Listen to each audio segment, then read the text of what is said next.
बर्बरिक महाभारत का युद्ध क्यों लड़ना चाहते थे? बर्बरिक कौन थे? 3 बाणधारी के नाम से प्रसिद्ध महाभारत कालीन महान योद्धा थे। वह महाबली भीम के पुत्र घटोत्कच अहिल्यावती के पुत्र थे। इनकी मां ने यही सिखाया था कि हमेशा हारने वाले की तरफ से लड़ना, और वे इसी सिद्धांत पर महाभारत में भी भाग लेना चाहते थे। लड़ते बर्बरिक को कुछ ऐसी सिद्धियां प्राप्त थीं जिनके बल पर पलक झपकते ही महाभारत के युद्ध में भाग लेने वाले समस्त वीरों का सर धड़ से अलग कर सकते थे।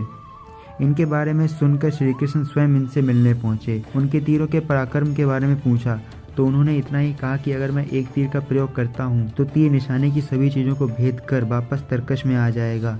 श्री कृष्ण ने जब उनको पराक्रम दिखाने को बोला तो उन्होंने पीपल के सभी पत्तों को निशाना बनाकर तीर छोड़ा और समस्त पत्तों को भेद कर तीर वापस तरकश में आने की वजह श्री कृष्ण के पैर की ओर रुक गया, क्योंकि श्री कृष्ण ने एक पत्ते को नीचे छुपा रखा था। जब श्री कृष्ण ने बर्बरिक के कहने पर पैर हटाया तो उसको भेद कर वापस से तरकश में आ गया। एक वरदान से श्री कृष्ण ने युद्ध से पहले इनका परिचय प्राप्त कर लिया। श्री कृष्ण ने अपनी कूटनीति से इन्हें रणचंडी के बलि चढ़ा दिया। महाभारत युद्ध की समाप्ति तक युद्ध देखने की इनकी मनोकामना पूर्ण करने के लिए इनका सर काट के पर्वत पर रख दिया।